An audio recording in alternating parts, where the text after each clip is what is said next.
Hello everyone and welcome to your own channel trending exam. तो आज हम लोग करने वाले हैं पार्ट ई का स्टार्टिंग इकोनॉमिक्स का, और ये हमारा लास्ट पार्ट होगा, ई पार्ट, जिसके अंदर हमारे 3 चैप्टर है, चैप्टर नंबर 16, 17 और 18। ठीक है, ये मेरा वीडियो नंबर 69 है, आई गेस ये वीडियो नंबर हमारा 69 है। ठीक है, इससे पहले मैं 68 वीडियोस बना चुका हूँ, जिसके अंदर मैं चैप्टर नंबर 1 से लेकर के चैप्टर नंबर 15 तक के जितने भी चैप्टर में नोट्स थे, साथ ही साथ जितने भी प्रीवियस ईयर के क्वेश्चंस थे, वो सब मैं डिस्कस कर चुका हूँ। ठीक है, तो अगर आप लोगों ने वो वीडियोस नहीं देखी है तो मैं लिंक को डिस्क्रिप्शन बॉक्स में डाल दूंगा, साथ ही साथ मैं इस पीडीएफ का लिंक भी डिस्क्रिप्शन बॉक्स में डाल दूंगा, ताकि अगर आप सेल्फ स्टडी करना चाहे तो आप इसे खुद से भी सेल्फ स्टडी कर सकते हैं। एंड क्योंकि आज 26 जैन है, तो first of all happy Republic Day to you. And बिना किसी देरी के स्टार्ट करते हैं आज की वीडियो।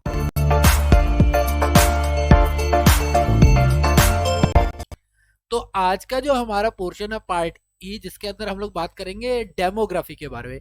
इकोनॉमिक्स का एक बहुत ही इंपॉर्टेंट पार्ट होता है डेमोग्राफी, जन सांख्यिकी है, और इसका पहला पोर्शन है कि भारत और जनसंख्या। ठीक है, और जनसंख्या कितनी बड़ी परेशानी है हमारे लिए, ये मुझे बताने की जरूरत तो है नहीं। तो स्टार्ट करते हैं पहले क्वेश्चन के साथ। क्वेश्चन नंबर 1, 10,000 ईस्वी पूर्व में विश्व में कितनी जनसंख्या थी? 2 मिलियन, 3 मिलियन, 4 मिलियन या 5 मिलियन? इनमें से कोई नहीं, या इनमें से एक से अधिक? तो एक्चुअली इसका जो करेक्ट आंसर होगा ना, वो इनमें से कोई नहीं होगा, क्योंकि अलग अलग इकोनॉमिस्ट ने अलग अलग अनुमान दिए हैं। किसी ने 2 मिलियन बताया है, किसी ने 3 मिलियन बताया, तो किसी ने 10 मिलियन भी बताया है। ठीक है, तो इसका कोई प्रॉपर आंसर बन ही नहीं सकता। ये री एग्जाम में आया था बीपीएससी के 2020 में, तो ई इसका करेक्ट आंसर होगा। 10,000 ईसा पूर्व में विश्व की आबादी का अनुमान विभिन्न विद्वानों ने अलग अलग बताया था। किन गोल्डविक ने 2 मिलियन, मैक एवेडी एंड जॉस ने 4 मिलियन, और थॉमसलिसन ने 1 से 10 मिलियन का अनुमान लगाया था। अतः कोई उत्तर सही नहीं माना जा सकता। क्वेश्चन नंबर 2, 2011 की भारत की जनगणना के लिए निम्नलिखित में से कौन सा आदर्श वाक्य उपयोग किया गया था? कि 2011 में जो जनगणना हुई उसके लिए क्या स्लोगन दिया गया था, बेसिकली ये बात है।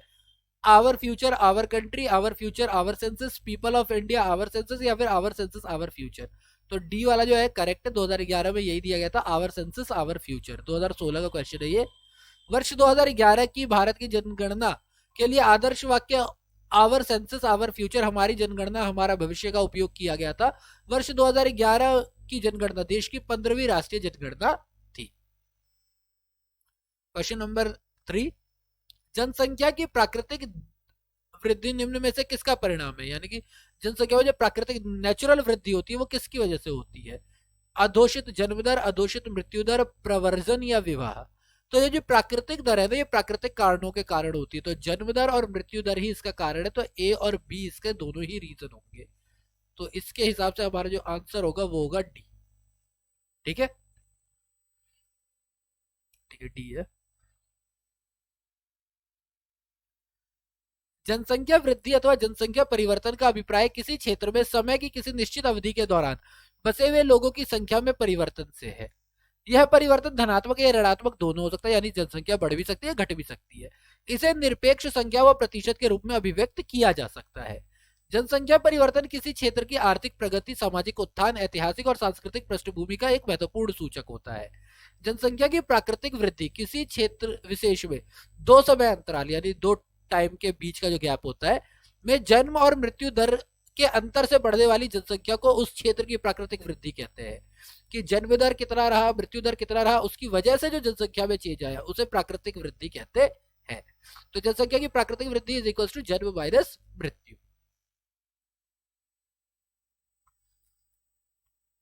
चौथा, निम्नलिखित में से कौन सा संयोजक आर्थिक विकास से संबंधित विशिष्ट जनसांख्यिकीय संक्रमण का सही अनुक्रम दर्शा देगा?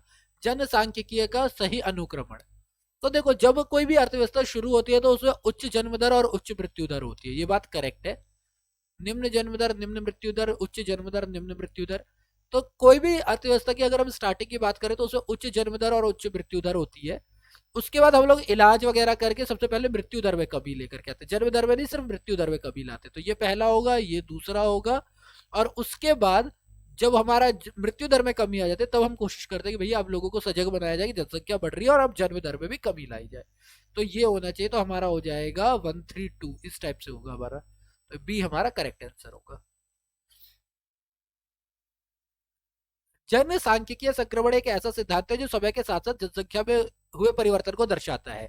यह सिद्धांत अमेरिकी जनसांख्यिकीविद वॉरेन थॉमसन द्वारा वर्ष 1929 में विकसित जननांकीय संक्रमण की व्याख्या पर आधारित है। यह जनसंख्या वृद्धि के उन चारों स्तर को स्पष्ट रूप से परिभाषित करता है जो राष्ट्रों में उनके सामाजिक आर्थिक विकास के साथ आगे पीछे गुजरते हैं। पहला चरण, इस चरण विशिष्ट में अल्प विकसित देशों को देखने को मिलता है। यहाँ पर उच्च जन्म दर के साथ साथ मृत्यु दर भी ऊंची होती है, यानी जन्म दर भी हाई और मृत्यु दर, बर्थ रेट भी हाई और डेथ रेट भी हाई। पहला चरण ये है। दूसरा चरण वो है कि जहाँ पे जन्म दर तो ऊंची होती है किंतु बेहतर भोजन मिल रहा होता है, जन सुविधाएं आ गई होती है, तो मृत्यु दर कमी हो जाती है, यानी सेकंड स्टेज में बर्थ रेट ऊपर होती है, डेथ रेट कम होती है। तीसरा चरण, इस चरण में जन्म दर भी कम हो जाती है लेकिन जनसंख्या निरंतर बढ़ती जाती है, यानी बर्थ रेट कम हो रही है, डेथ रेट कम हो रही है, लेकिन पॉपुलेशन बढ़ रही है। ठीक है, क्योंकि जो पुराने टाइम का जो ये अंतर था, पुराने टाइम का ये अंतर बहुत ज्यादा था इस वजह से, क्योंकि पूर्व की पीढ़ियों को उच्च जनन क्षमता के कारण जनन आयु समूह की बहुत अधिक संख्या में लोग होते हैं। फिर चौथा चरण आता है जिसमें क्या होता है कि जन्म दर और मृत्यु दर दोनों में ही कमी आती है, लेकिन जन्म दर और निम्न मृत्यु दर के साथ, लेकिन उच्चतर सामाजिक और आर्थिक विकास के स्तर के साथ एक बार फिर से स्थिर जनसंख्या प्राप्त कर लेते हैं। यानी कि जन्म दर भी कम होता है, मृत्यु दर भी कम होता है और इसकी वजह से आर्थिक स्थिरता आती है। यद्यपि जनसंख्या तो स्थिर रहती है लेकिन पहले चरण से अधिक होती है, यानी कि जनसंख्या स्थिर रहती है लेकिन इस वाले चरण से ज्यादा जनसंख्या यहाँ पर होती है, क्योंकि जनसंख्या ऑलरेडी बढ़ चुकी है ना, इस वजह से।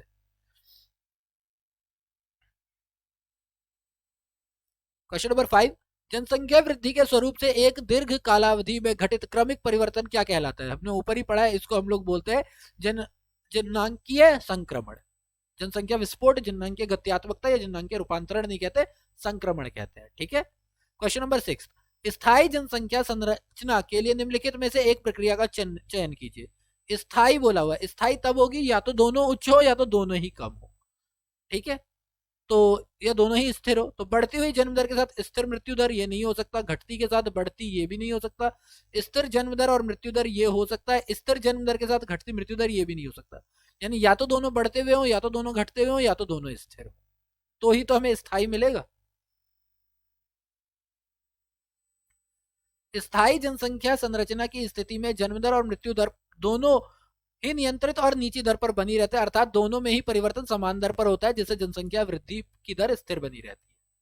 क्वेश्चन नंबर 7, वर्तमान में भारत की जनसंख्या वृद्धि में निम्न में से किस दौर से गुजर रही है? स्थिर जनसंख्या, सतत वृद्धि, तीव्र उच्च विकास या निश्चित रूप से गिरने की प्रवृत्ति के साथ उच्च वृद्धि की दर।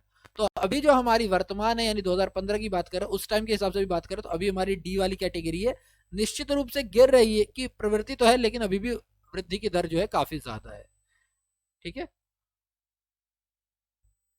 वर्तमान में भारत की जनसंख्या वृद्धि गिरने की प्रवृत्ति के साथ साथ उच्च वृद्धि दर पर है, यानी गिर रही है लेकिन अभी भी काफी ऊंची दर पर वृद्धि है। मान लो कि वही वाली बात कि अगर 100% थी तो 99.6 हो गई, गिरी तो है लेकिन अभी भी काफी ऊंची बनी हुई है, ये वाली बात है। क्वेश्चन नंबर 8, जनसंख्या बढ़ने का भारत में मुख्य क्या कारण है? मृत्यु दर में कमी, आर्थिक प्रगति, कम आयु में विवाह या फिर जन्म दर में वृद्धि? तो जनसंख्या बढ़ने का भारत में जो कारण है, 1997 का क्वेश्चन है, उस टाइम के हिसाब से बात करूं तो उस टाइम से मृत्यु दर में कमी जो है वो मेन रीजन था। भारत प्रश्नकाल के संदर्भ में जननांकीय संक्रमण के दूसरे चरण में था, यानी कि जन्म दर अधिक थी, मृत्यु दर में कमी आ गई थी। जननांकीय संक्रमण के दूसरे चरण की विशेषता यह होती है कि इसमें बेहतर खाद्य और स्वास्थ्य सुविधाओं के विकास के कारण मृत्यु दर में तो तेजी से कमी आती है, किंतु जन्म दर में बहुत ही धीमी दर से कमी होती है। यह कामोबेश यह स्थिर रहती है। यही कारण है कि जननांकीय संक्रमण के दूसरे चरण में जनसंख्या में तीव्र वृद्धि परिलक्षित होती है, यानी आपको देखने को मिलती है कि बहुत ज्यादा तेजी से वृद्धि होती है उसमें। क्वेश्चन नंबर 9, माल्थस के अनुसार जनसंख्या नियंत्रण का सर्वाधिक प्रभावकारी उपाय निम्नलिखित में से कौन सा है?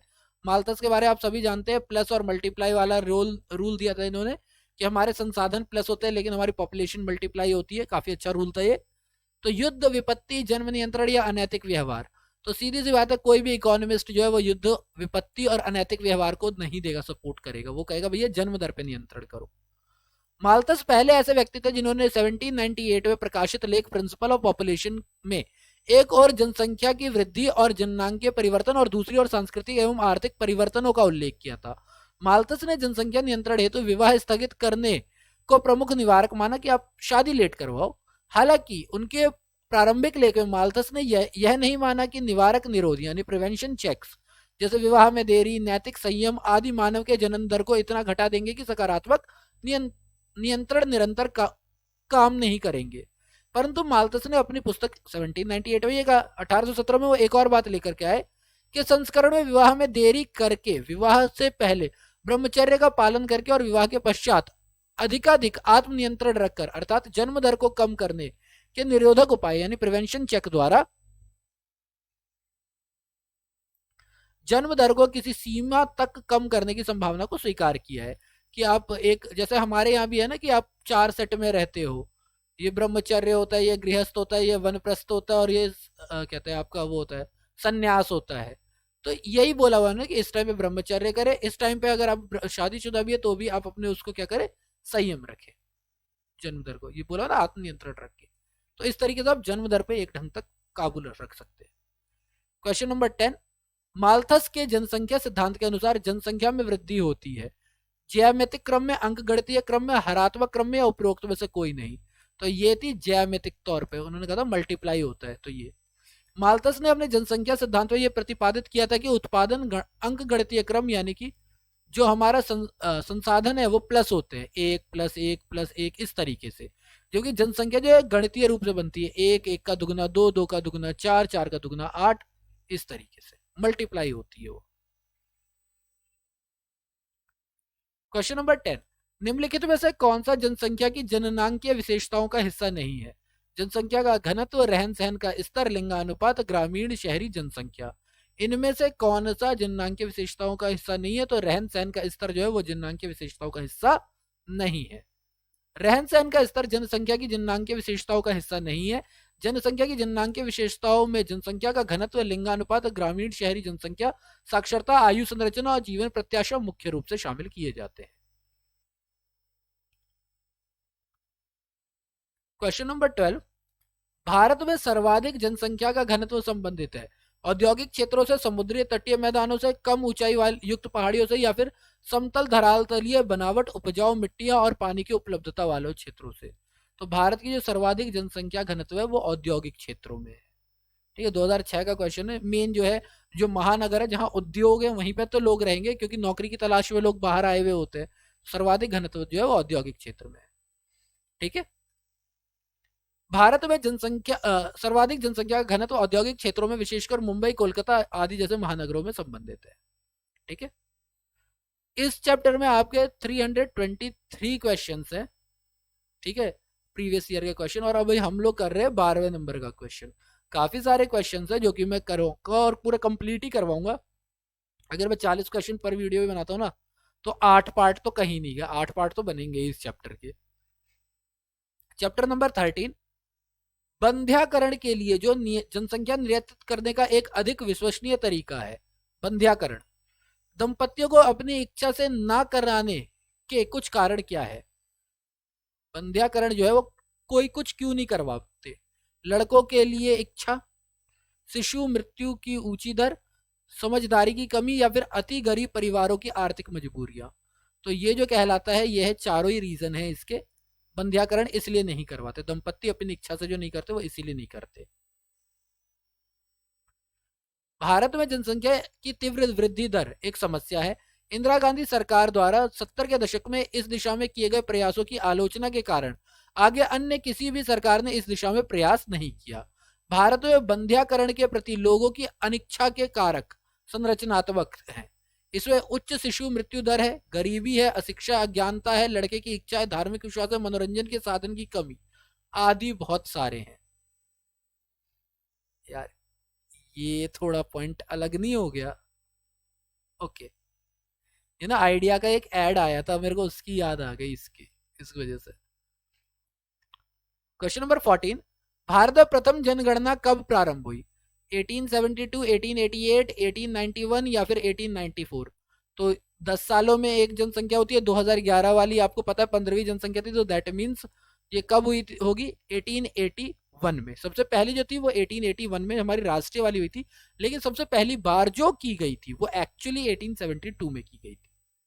अंग्रेजों के शासनकाल में आधुनिक प्रणाली का सर्वप्रथम जनगणना लॉर्ड मेयो के शासनकाल में 1872 में कराई गई थी, किंतु जनगणना का क्रमवार आकलन अर्थात प्रथम नियमित जनगणना जो 1881 में लॉर्ड रिपन के शासनकाल में मानी जाती है। ठीक। क्वेश्चन नंबर 15, भारत में अंग्रेजों के समय सर्वप्रथम जनगणना हुई लॉर्ड डरफिन के कार्यकाल में, लॉर्ड लिंटन के कार्यकाल में? यहाँ पे आप वैसे पढ़ ही चुके, लॉर्ड मेयो है बट फिर भी लॉर्ड मेयो के कार्यकाल में, यही आंसर है, दोबारा क्या ही पढ़ू, लॉर्ड मेयो के ही कार्यकाल में पढ़ाई था अभी। भारत में प्रथम नियमित जनगणना किस वर्ष हुई? अभी हमने पढ़ा है 1881 में, तो दूसरा पढ़ने की जरूरत ही नहीं है मुझे। 1872 में की गई थी, लेकिन 1881 में सबसे पहली हुई थी। ठीक है। 70, 20वीं शताब्दी के दौरान भारत की जनसंख्या वृद्धि को 4 पृथक चरणों में वर्गीकृत किया गया। सूची 1 और सूची 2 में दे रखा, मिलान करना है। ठीक है। 1901 से 1921, 1921 से 51, 51 से 81 और 81 से 2001। स्थायी वृद्धि, द्रुतगामी मंद वृद्धि, कम होने की इच्छा। देखो 1921 को महाविभाजन का वर्ष कहा जाता है मेरे ख्याल से, मुझे जो याद है 1921 को महाविभाजन का वर्ष बोला जाता है, कहते हैं जनसंख्या की दृष्टि से। इसीलिए 1921 के बाद से तो जो जनसंख्या हुई है वो वृद्धि ही हुई है उसमें, तो वो तो बात ही नहीं करेंगे। 1901 से 1921 ये मंद वृद्धि थी। 21 से 51 जो थी वो स्थायी वृद्धि थी। 51 से जो ये हुई है ना, कहते हैं 81, ये बहुत तेजी से बढ़ी है। इसीलिए 1970 के दशक में इंदिरा गांधी सरकार ने काम करना चालू किया था ना। ठीक है। और ये जो 1981 से 2001 के कम होने के निश्चित लक्षणों के साथ वृद्धि हुई है, कि कम हुई है लेकिन फिर भी काफी ज्यादा वृद्धि है। तो इस हिसाब से मेरे ख्याल से पहले का तीसरा, दूसरे का बी का 1 3 1 2 4 3 1 2 4 4 4 4 4 3 1 2 4 मिल गया, यही होगा। सही है।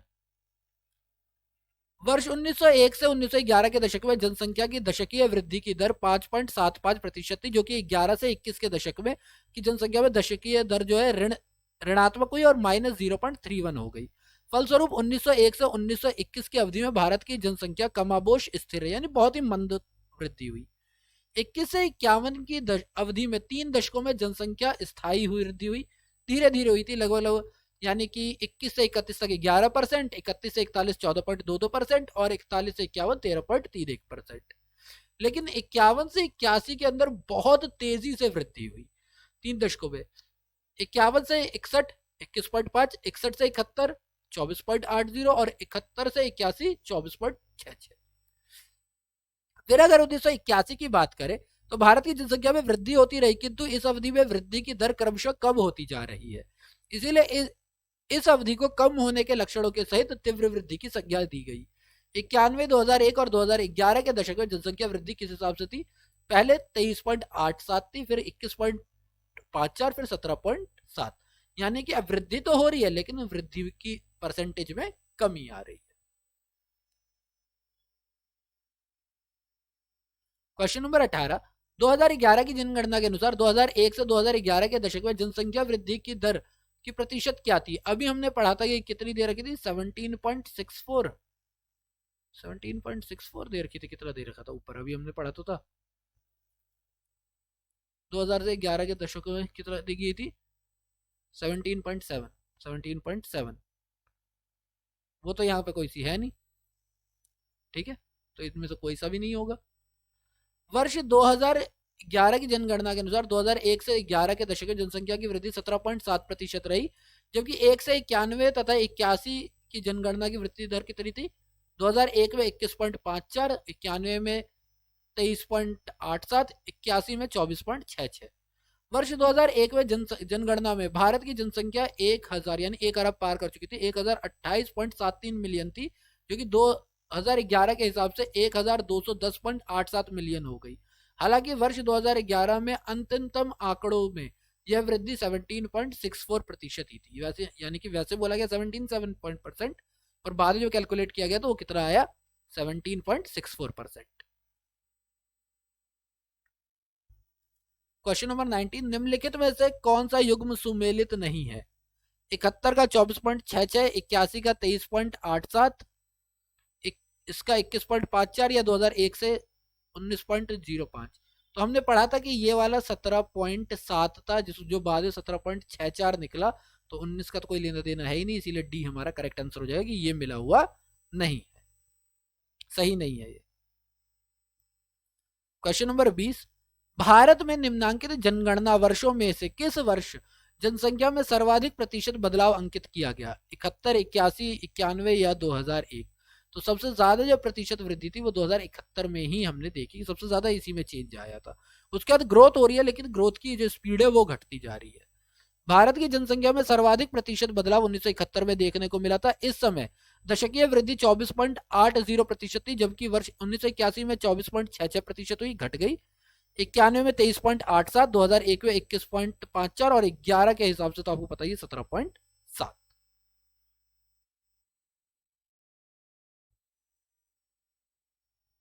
क्वेश्चन नंबर 21, निम्न कथनों पर विचार कीजिए और नीचे दिए गए कूटवे से सही उत्तर का चुनाव कीजिए। भारत की जनसंख्या तीव्र गति से बढ़ रही है, सही बात है, गलत किया इसमें। वर्तमान वृद्धि दर से निकट भविष्य में इसके चीन से आगे हो जाने की संभावना है, बिल्कुल सही बात है। विश्व के प्रत्येक 6 व्यक्तियों में एक भारतीय है, हाँ ये भी सही है। भारत की लगभग 40% जनसंख्या गरीबी रेखा के नीचे स्तर पर है, नहीं ये नहीं है, ये करेक्ट नहीं है। तो यानी पहला, दूसरा, तीसरा सही है, तो इस हिसाब से ए करेक्ट होगा।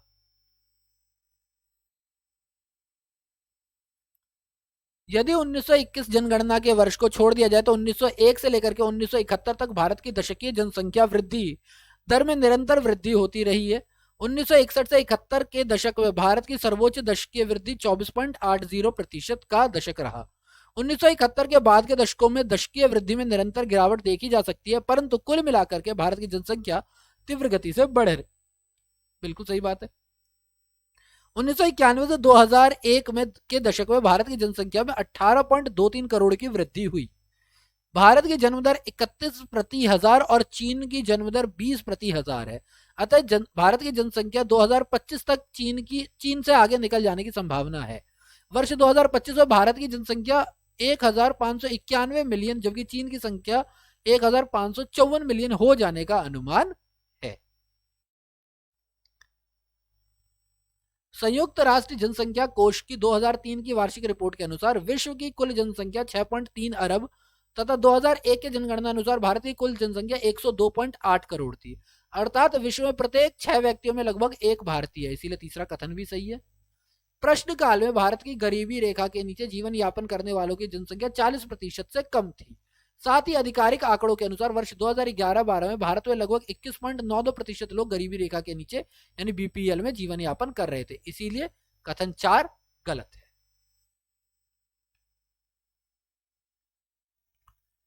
क्वेश्चन नंबर सी, निम्नलिखित कथनों पर विचार कीजिए। कथन ए, भारत की जनगणना हर 10 वर्षों पर की जाती है, ये बात तो सही है। 10 वर्ष की अवधि के दौरान भारत की जनसंख्या अधिकांशतः अपरिवर्तित रही है, ये बात गलत है भाई, अपरिवर्तित तो रही नहीं है, बढ़ी है, बढ़ी है, ये बात तो गलत है।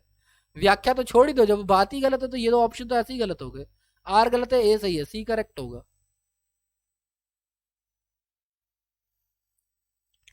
भारत की पहली जनगणना 1872 में लॉर्ड मेयो के शासनकाल में हुई थी, लेकिन नियमित जनगणना 1881 में प्रारंभ हुई थी। तभी से प्रत्येक 10 वर्ष पर भारत की जनगणना की जाती है, इसीलिए कथन ए सत्य है। अगर भारतीय जनसंख्या वृद्धि को देखा जाए तो इसमें लगातार वृद्धि वर्ष 2021 अपवाद स्वरूप रहा है, इसमें थोड़ी सी घटी थी, लेकिन उसके बाद लगातार वृद्धि हुई है। जब भारत 2021 में क्या हुआ था, भारतीय जनसंख्या में कमी की प्रवृत्ति रही थी। हालांकि भारतीय जनसंख्या जहां वर्ष 2051 में 361 मिलियन थी, वहीं लगातार बढ़ते हुए वर्ष 2011 में 1200 यानी सीधा सीधा 1000 मिलियन लोगों की वृद्धि हुई है हमारे पास सिर्फ 50 सालों में। ठीक है, कारण ऊपर बताए हुए थे ना। 1951 में 361.08 मिलियन, 61 में कहते हैं 400 439.23 मिलियन, 71 में 548.16, 81 में 683.33, 91 में 846.42, 2000 में 1000 28.74, 2011 में 1210.85, और वो अभी ज्यादा ही है क्योंकि मोदी जी आगे कहते हैं ना, मेरे 125 करोड़ देशवासियों, तो इस वजह से अभी तो वो तो ज्यादा ही है। क्वेश्चन नंबर 23, भारत में जनसंख्या का घनत्व निरंतर बढ़ रहा है, लगभग कुछ स्थिर रहा है, कुछ कम हुआ है, पहले बढ़ा, फिर 1991 के बाद घटा है? घटा तो है ही नहीं, जनसंख्या लगातार बढ़ती जा रही है, निरंतर बढ़ ही रहा है। ठीक है, 20वीं सदी की शुरुआत में यानी 1901 में भारत का जनसंख्या घनत्व 1 वर्ग किलोमीटर में 77 व्यक्ति थे, 77 व्यक्ति प्रति वर्ग किलोमीटर, जो कि बढ़ते हुए 2011 में 328 व्यक्ति प्रति वर्ग किलोमीटर है। इस प्रकार भारत का जनसंख्या घनत्व तो लगातार बढ़ा ही बढ़ा है। 382 ये एक अच्छा नंबर याद रखने लायक है। क्वेश्चन नंबर 24, 2011 की जनगणना के अनुसार भारत का जनसंख्या घनत्व, 2011 के अनुसार भारत का जनसंख्या घनत्व 382, सीधा सीधा याद करना, बात खत्म। क्वेश्चन नंबर 25, 2011 की जनगणना में जाति को सम्मिलित करने की सहमति देने वाले मंत्रियों के समूह यानी कि ग्रुप ऑफ मिनिस्टर्स के प्रमुख कौन थे? मुझे जहां तक याद है इसके प्रणब मुखर्जी थे। ठीक है, तो शरद पवार, पीसी चिदम्बरम तो होंगे नहीं, एम एस कृष्णा, हाँ प्रणब मुखर्जी थे। 2011 की जनगणना में अनुसूचित जातियों और अनुसूचित जनजातियों के अतिरिक्त अन्य जातियों को शामिल करने से संबंधित मामले पर विचार करने हेतु तत्कालीन केंद्रीय वित्त मंत्री प्रणब मुखर्जी की अध्यक्षता में मंत्रियों का समूह का गठन किया गया, जिससे इस संदर्भ में अपनी सहमति प्रदान की। भारत की कुल जनसंख्या कितनी है? देखो अभी आपके पास जो रजिस्टर्ड आंकड़ा होता है आप उसी के हिसाब से बात करते हो। ठीक है, तो इसमें 2001 वाले आंकड़े की बात करेंगे, यानी मतलब 1028 मिलियन.74, यानी 1028.74 जहां दिख जाए उस टाइप का। ठीक है, तो इनमें से 1028 तो इनमें से कोई सा भी नहीं है, तो ये वाला डी करेक्ट हो जाएगा। जनगणना 2001 के अनुसार, क्योंकि ये क्वेश्चन 2008 का है इसीलिए 2001 वाली बात लेंगे। भारत की कुल जनसंख्या 1,02,87,37,436 करोड़ मतलब लोग थे। ठीक है, मैंने 2-2 डिजिट पे लिया है, इन्होंने क्या किया हुआ है, इन्होंने 3 इंटरनेशनल के हिसाब से किया हुआ है। 1,028,000,000, हाँ, मिलियन 737,436 थी, जबकि जनगणना 2011 के अनुसार भारत की जनसंख्या 1,21,08,54,977 है, जिनमें पुरुषों की संख्या 62,32,70,258 व महिलाओं की संख्या 58,75,74,84,719 है। भारत की जनसंख्या घनत्व 382 व्यक्ति प्रति वर्ग किलोमीटर है और लिंगानुपात 943 प्रति पुरुष पर महिलाएं, यानी 1000 पुरुषों पर 943 महिलाएं।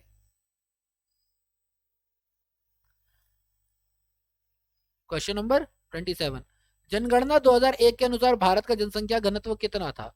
तो 2000 हमने अभी 382 वाला पढ़ा है, वो 2011 के हिसाब से, अगर मैं 2001 के हिसाब से बात करूं तो 324 था। प्रति वर्ग किलोमीटर क्षेत्र में निवास करने वाले कुल व्यक्तियों की औसत जनसंख्या को जनसंख्या घनत्व कहते हैं। जनगणना 2001 के अनुसार भारत की जनसंख्या घनत्व 324 व्यक्ति प्रति वर्ग किलोमीटर था, जो कि जनसंख्या 2011 के अनुसार 382 वर्ग किलोमीटर के स्तर पर है। उल्लेखनीय है कि जनगणना 2011 के अनुसार वर्ष 2001 में भारत का जनसंख्या घनत्व का आंकड़ा संशोधित होकर के 325 हो गया, यानी पहले 324 था, लेकिन अगर हम लोग 2011 में दोबारा से आंकड़ों की बात करें तो ये 324 से 325 हो गया था, कि उस टाइम पे 325 था, बाद में 382 पे था। क्वेश्चन नंबर 28, 1991 से 2001 के दौर में सर्वाधिक जनसंख्या वृद्धि दर्ज की गई थी। आंध्र प्रदेश में, नागालैंड में, मणिपुर में, उत्तराखंड में। 1991 से 2001 की बात कर रहे हैं।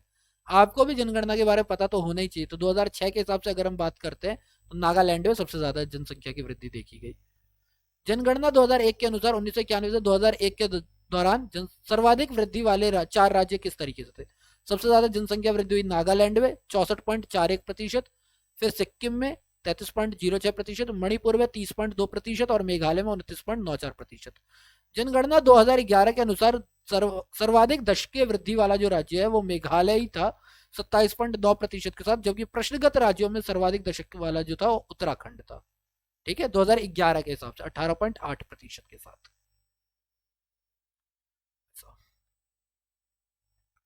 क्वेश्चन नंबर 29, भारत की जनगणना 2011 के अंतिम आंकड़ों के अनुसार निम्नलिखित में कौन सा राज्य सर्वाधिक जनसंख्या वाला था? तो हमने बात की है किसकी? 2011 की। 2011 में सबसे ज्यादा जो जनसंख्या वाला राज्य था वो उत्तर प्रदेश था। सीधा सीधा क्लियर कट है, इसका तो कोई ऑप्शन ही नहीं है। 2011 की जनगणना के अनंतिम एवं अंतिम आंकड़ों के अनुसार सर्वाधिक जनसंख्या वाला राज्य उत्तर प्रदेश था। जरा मैं कॉमा मार दूं ताकि पढ़ने में आसानी रहे, है ना। 19,98,12,324। इस संदर्भ में महाराष्ट्र था 11,23,74,333, जो कि दूसरे नंबर पे था। क्वेश्चन नंबर 30, निम्नलिखित में से विचार कीजिए। कर लेते हैं, बिल्कुल करेंगे। भारत के 28 राज्यों में दिल्ली और पौंडीचेरी उसमें सम्मिलित नहीं है, में सिक्किम का क्षेत्रफल सबसे कम है। अच्छा, आपको पता होना चाहिए कि अब ये राज्यों की संख्या में जो चेंजेस आए हैं आपको वो ध्यान में रखना पड़ेगा। ये तो 2006 का क्वेश्चन है ना, अभी चेंजेस आए हैं वो आपको ध्यान रखने पड़ेंगे। सेकंड, पौंडीचेरी राष्ट्रीय राजधानी क्षेत्र दिल्ली एवं अन्य संघ राज्य क्षेत्रों में से चंडीगढ़ की साक्षरता दर सबसे अधिक है। भारत के 28 राज्य, दिल्ली एवं पौंडीचेरी उसे सम्मिलित नहीं है, में उत्तर प्रदेश के बाद सर्वाधिक जनसंख्या महाराष्ट्र की है। तो हमने ऊपर जो क्वेश्चन पढ़ा है उसके हिसाब से भी थर्ड ही पॉइंट सही है, बाकी फर्स्ट और सेकंड तो वैसे भी गलत है। तो ये तो गलत ही हो गया। क्यों गलत है जरा देखते हैं। प्रथम दो कथन गलत है, क्योंकि सबसे कम क्षेत्रफल सिक्किम 7,096 का नहीं बल्कि गोवा का है 3,702 वर्ग किलोमीटर। ये तो हमें पता ही है, क्षेत्रफल की दृष्टि से सबसे छोटा राज्य। सेकंड, केंद्र शासित प्रदेशों में साक्षरता की सर्वाधिक दर चंडीगढ़ में नहीं है बल्कि लक्षद्वीप में है। कथन 3 सत्य है, क्योंकि जनसंख्या की दृष्टि से भारत के दो सबसे बड़े राज्य उत्तर प्रदेश महाराष्ट्र ही है। तो इसीलिए डी करेक्ट हो, क्योंकि केवल सी सही है, 3 सही है। क्वेश्चन नंबर 31, निम्नलिखित कथनों का परीक्षण कीजिए और नीचे देखे कुट पर सही करिए। ठीक है, ओके, सही उत्तर चुनेंगे। ठीक है, भारत में शिशु लिंग अनुपात 0 से 6 वर्ष के लिए 2001 से 11 में घटा है, ये बात सच है। हरियाणा का शिशु लिंग अनुपात 2001 से 11 में बढ़ा है, ये बात भी करेक्ट है। भारत का ग्रामीण लिंग अनुपात नगरीय लिंग अनुपात से अधिक है, ये बात भी बिल्कुल सही है। तीनों पॉइंट बिल्कुल सही है। भारत में पुरुष शिशु मृत्यु दर महिला शिशु मृत्यु दर से अधिक है, ये बात गलत है। ये बात बिल्कुल ही गलत है। तो इस हिसाब से पहला दूसरा तीसरा सही है, यानी सी हमारा करेक्ट ऑप्शन होगा। ठीक है, जनगणना 2011 के अनुसार भारत में शिशु लिंगानुपात 0 से 6 वर्ष 2001 में के 927 से घट करके 919 पर आ गया, जो कि वर्ष 1961 के बाद से न्यूनतम है। हरियाणा का शिशु लिंगानुपात वर्ष 2001 में 819 से बढ़कर के 834 हो गया। जनगणना 2011 के अनुसार भारत में लिंगानुपात प्रति हजार पुरुष पर महिलाओं की संख्या 943 है, जो कि 2001 से 10 अधिक है, यानी पहले उसकी कितनी थी 933। ग्रामीण क्षेत्रों में लिंगानुपात 949 और शहरी क्षेत्रों में 929 है। भारत में पुरुष मृत्यु दर 100 और महिला शिशु पर 97 है।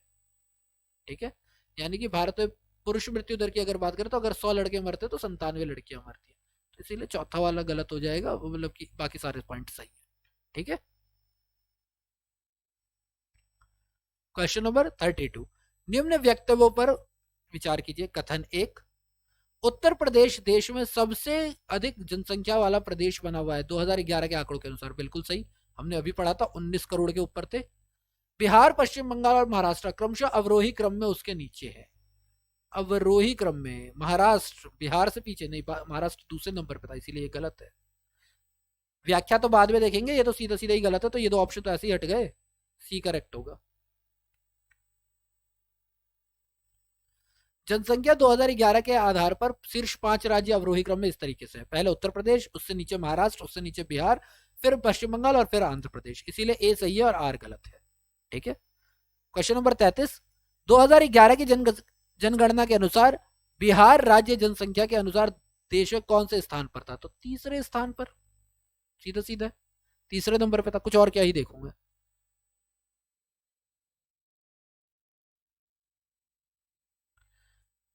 जनगणना 2011 के अनुसार सर्वाधिक जनसंख्या के संदर्भ में बिहार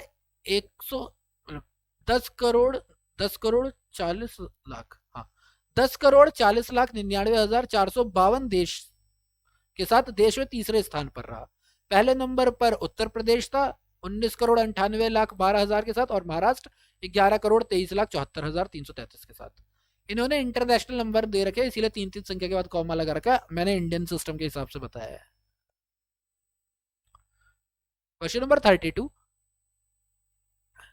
2011 की अनंतिम जनगणना के अनुसार जनसंख्या की दृष्टि को ध्यान में रखते हुए निम्नलिखित राज्यों को अवरोही क्रम में लगाएं। ओके, तो उत्तर प्रदेश तो नंबर 1 पे आएगा, फिर महाराष्ट्र आएगा, उत्तर प्रदेश, महाराष्ट्र, बिहार और आंध्र प्रदेश। 4-3-2-1, 4-3-2-1 बी में करेक्ट है, बी कर देते हैं। क्वेश्चन नंबर 35, भारत में निम्नलिखित राज्यों में से किसका जनसंख्या की दृष्टि में द्वितीय 2011 के हिसाब से और क्षेत्रफल की दृष्टि में तीसरा स्थान है?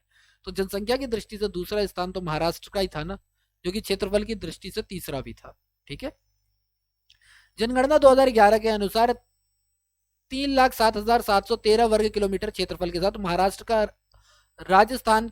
राजस्थान जो कि 3,42,239 वर्ग किलोमीटर है, और मध्य प्रदेश 3,08,252 वर्ग किलोमीटर है के बाद क्षेत्रफल की दृष्टि से तीसरा स्थान है। महाराष्ट्र तीसरे नंबर पर आता है क्षेत्रफल की दृष्टि से। जो जनसंख्या की दृष्टि के साथ ये 11,23,74,333 व्यक्तियों के साथ उत्तर प्रदेश के 19,98,12,341 के बाद दूसरे नंबर पे आता है। तो यानी कि बेसिकली एरिया वाइज तीसरे नंबर पे, पॉपुलेशन वाइज दूसरे नंबर पे 2011 के आंकड़ों के अनुसार। 36, 2011 के आंकड़ों के अनुसार भारत में निम्नलिखित राज्यों में से कौन सर्वाधिक जनसंख्या वाला राज्य है? 2011 के हिसाब से कौन सबसे ज्यादा जनसंख्या है? तो उत्तर प्रदेश, पहले उत्तर प्रदेश, फिर महाराष्ट्र, फिर बिहार, फिर आंध्र प्रदेश और पश्चिम बंगाल। ठीक है, तो अगर इन चारों की बात करते हैं तो यहां पर दे रखा है 19,98,12,324, 84,98,000 नहीं सॉरी 8,45,80,777 क्लियर। उसके बाद 72,62,000 नहीं 7,26,26,819 और 4,19,74,218। तो ये 19 करोड़ है, बाकी 8 करोड़, 7 करोड़, 4 करोड़। क्या ही बताऊं, उत्तर प्रदेश सबसे ज्यादा है। क्वेश्चन नंबर 37, उत्तर प्रदेश के बाद निम्न में से किस राज्य की जनसंख्या सबसे अधिक है? हमने अभी पढ़ा है, पहले उत्तर प्रदेश, फिर महाराष्ट्र, महाराष्ट्र दूसरे नंबर पर आता है, तो महाराष्ट्र, सीधा आंसर महाराष्ट्र है। अच्छा, इतनी बार महाराष्ट्र बोल दिया ना मैंने, अब तो ये तो मेरे को याद हो जाना चाहिए। हाँ सही है, यही करेक्ट है। संख्या इतनी कैसे याद करेंगे? जनगणना 2001 और जनगणना 2011 के अनुसार भी उत्तर प्रदेश भारत का सर्वाधिक जनसंख्या वाला राज्य है।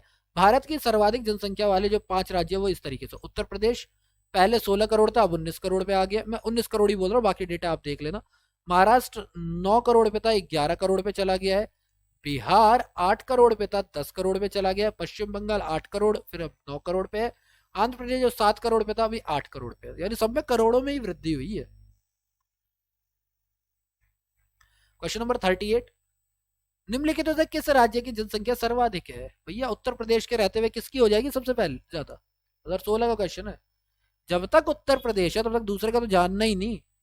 अभी 2021 वाले आंकड़े तो आउट हुए ही नहीं है, पर वो हो गए होंगे तो एक बार आप देख लेना।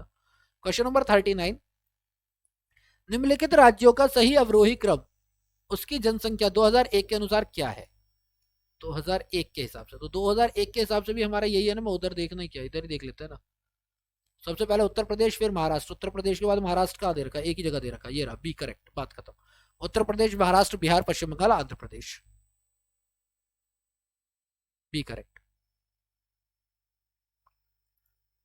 क्वेश्चन नंबर 40, 2011 के आंकड़ों के अनुसार सर्वाधिक जनसंख्या वाले 4 राज्यों को अवरोही क्रम में लगाओ। उत्तर प्रदेश, महाराष्ट्र, बिहार, पश्चिम बंगाल, ए करेक्ट होगा, बात खत्म। ठीक, उसके बाद आता तो आंध्र प्रदेश डाल देते, करेक्ट। तो आज हम लोगों ने क्वेश्चन नंबर 1 से लेकर क्वेश्चन नंबर 40 तक किया हमारे पार्ट 1 के अंदर। ठीक है, इस वीडियो का पार्ट 1 है, और जल्दी इसके करूंगा क्योंकि 323 हाँ 323 क्वेश्चन है प्रीवियस ईयर के, तो एक एक करके हम लोग करते हुए जाएंगे। तो वीडियो ज्यादा लंबी भी ना हो, आपकी इंटरेस्ट भी बना रहे, इसी हिसाब से वीडियो बनाऊंगा। और अगर आपको वीडियो अच्छी लगती है तो प्लीज़ वीडियो को लाइक करें, चैनल को सब्सक्राइब करें। सब्सक्राइब तो पता नहीं तुम लोग कर क्यों नहीं रहे हो, मैं तो बार बार बोल रहा हूँ, आप लोग सब्सक्राइब करते ही नहीं हो। साथ ही साथ आप शेयर भी कर सकते हैं वीडियो, अगर आपको वीडियो अच्छी लगती है।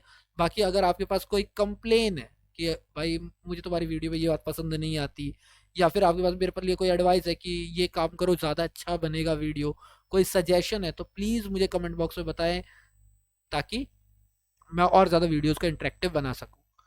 बाकी पीडीएफ का लिंक भी डिस्क्रिप्शन बॉक्स में मिल जाएगा आपको, और सारी वीडियोज़ का भी, जितने भी प्रीवियस वीडियोज़ है उनका भी लिंक आपको डिस्क्रिप्शन बॉक्स में मिल जाएगा, और इस वाले पीडीएफ का भी लिंक आपको मिल जाएगा डिस्क्रिप्शन बॉक्स में। तो आप लोग डाउनलोड करके खुद से स्टडी भी कर सकते हैं। बाकी ठंड अच्छी खासी पड़ रही है, be safe, stay healthy, and thank you for your time.